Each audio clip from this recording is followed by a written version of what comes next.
আসসালামু আলাইকুম। আমাদের দেশে জ্বালানি খাত নিয়ে দীর্ঘ প্রায় 15 বছর যাবতীয় কথা হচ্ছে। ব্যাপক দুর্নীতি এবং জালিয়াতি করে হাজার হাজার কোটি টাকা এখান থেকে লুটপাট করা হয়েছে জনগণের। এই যে লুটপাট করা হয়েছে সেটা কিন্তু আমরা আরও আগে থেকেই জানি। এখন সেগুলোর অনেক গোপন তথ্য প্রকাশ হচ্ছে, যেহেতু যে সরকারটি 15 বছর স্বৈরশাসন কায়েম করেছে, তারা লুটপাটে অংশগ্রহণ করেছে। তাদের ক্ষমতাচ্যুতির পরে আস্তে আস্তে সব কিছু খুঁড়তে গিয়ে এখন সাপ বের হয়ে যাচ্ছে।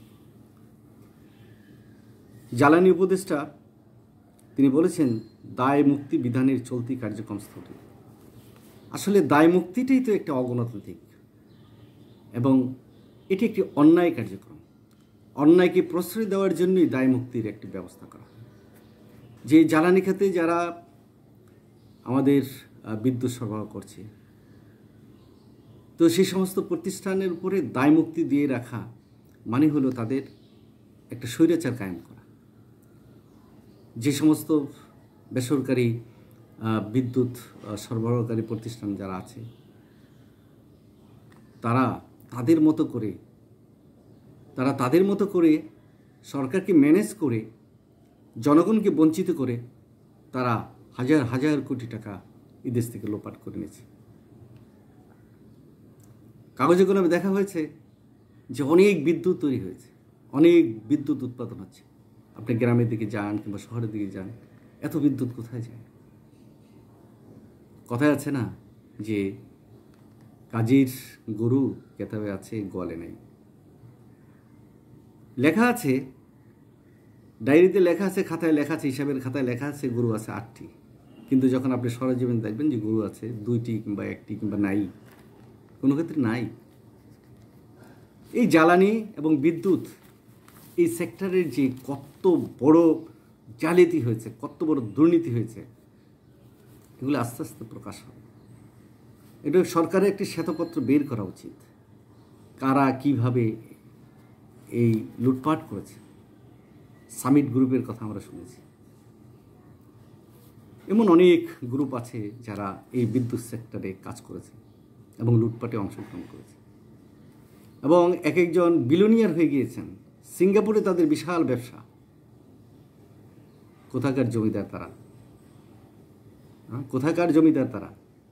দেশের মানুষের এই তিল তিল করা সঞ্চয়কে ধ্বংস করে দিয়ে গেছে। আজকে প্রতিটি মানুষ নিঃস্ব হয়ে গিয়েছে, প্রতিটি মানুষ হাহাকারে এখন দিন যাপন করছে। ব্যাংকে টাকাও অনেকে রাখে না ভয়ে, কারণ ব্যাংকগুলো দৈল হয়ে গিয়েছে। এই যে আস্থা ফিরানো, এই যে প্রধান উপদেষ্টা বলেন যে সংস্কার ছাড়া নির্বাচন দেওয়া হবে না, নির্বাচন সংস্কারের পরে। হ্যাঁ, এই সমস্ত সেক্টরে সংস্কার, ব্যাপক সংস্কার প্রয়োজন। অর্থাৎ ব্যবসার তো একটা নিয়ম আছে, নীতি আছে। আপনি ব্যবসা করবেন, শতকরা 5% আপনি লাভ নেন, অসুবিধা নেই। কিন্তু 100 টাকায় 100 টাকা 200 টাকা লাভ করবেন কিংবা জালিয়াতি করবেন, দেওয়ার কথা আমাকে মানে 100, আপনি দিবেন 1 পোয়া কিংবা কখনো দিবেন না, কিন্তু আপনি ওই 100-এর দাম নিয়ে যাবেন, এটা তো হয় না। এই চলছে, কারণ জবাবদিহিতা নেই। এমন একজন শাসকের হাতেই সব কিছু জিম্মি ছিল যে সেখানে টু শব্দটি করার ক্ষমতা ছিল না। সাংবাদিকদেরও চাকরির ভয়ে বিভিন্ন কারণে তাদের কলমও সঠিক কথা অনেক সময় বলতে পারে। শুধু সাংবাদিকদের দোষ দিলে হবে না, কারণ যে সমস্ত সংবাদপত্র, সবগুলো সংবাদপত্রের বড় বড় সংবাদপত্রের মালিকগুলো এক একজন মানে শিল্প কারখানার মালিক। তারা হচ্ছেন এই সমাজের কিংবা এই রাষ্ট্রের মানে পুঁজিপতি। তাই পুঁজিপতিদের বিরুদ্ধে লড়াই করতে গেলে সব পর্যায়ে তো চাকরি থাকে না সাংবাদিকের। এটা হওয়া উচিত যে পত্রিকা কোনো ব্যবসায়ী মহলের হাতে যাওয়া উচিত নয়। যেহেতু সরকার এখানে আর্থিক কিছু সুবিধা দেয় বিজ্ঞাপনের নামে, বিভিন্ন কিছুর নামে, সেই জন্য যারা দেশকে ভালোবাসে, নিরপেক্ষ, ভালো এবং সাংবাদিকতার সাথে জড়িত সম্পৃক্ত এরকম অভিজ্ঞ সাংবাদিকের হাতেই পত্রিকা থাকা উচিত। কারণ এই মিডিয়াগুলোর মাধ্যমে বড় বড় প্রতিষ্ঠানগুলো তারা আরও ব্যাপক কারচুপি দুর্নীতি করার সুযোগ পায়। তারা তো মনে করে সাংবাদিকরা কুকুর, বাড়ি যেমন পাহারা দেওয়ার জন্য বড় লোক কুকুর রাখে, ঠিক এখন যারা বড় বড় প্রতিষ্ঠান শিল্প কারখানা তারাও এরকম কুত্তা পালে, সাংবাদিক নামে কুত্তা পালে, তাদেরকে ব্যবহার করে। কিন্তু না, এটা হওয়া উচিত না।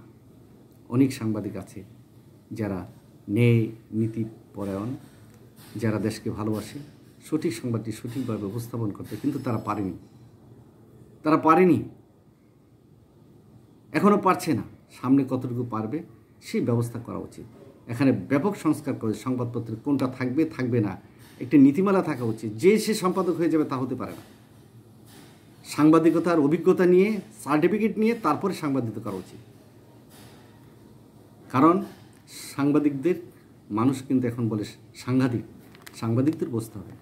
পুলিশকে যেমন একটি খারাপ নামে ডাকে, ঠিক এইভাবে আমাদের সংবাদপত্র জগতের সাংবাদিকদের কিন্তু মানুষ কিন্তু সেই নেতিবাচক দিকেই দেখে এবং সেভাবেই কিন্তু একটা শব্দ ব্যবহার করে। এগুলো কিন্তু আমাদের বুঝতে হবে। এখান থেকে আমাদের মুক্তি চাই। আমরাও সাংবাদিকতা করেছি, 1970 সাল থেকে আমিও সাংবাদিকতা করেছি, কিন্তু আমাদের সময় কিন্তু সংবাদপত্রের যারা সম্পাদক ছিলেন তারা কিন্তু আসলে যোগ্য লোক ছিলেন। এখন কারা সম্পাদক হচ্ছে? অনেকে আমার কলিগ ছিলেন, আমি জানি তাদের কতটুকু দৌড়, কতটুকু যোগ্যতা, কতটুকু মেধা আছে।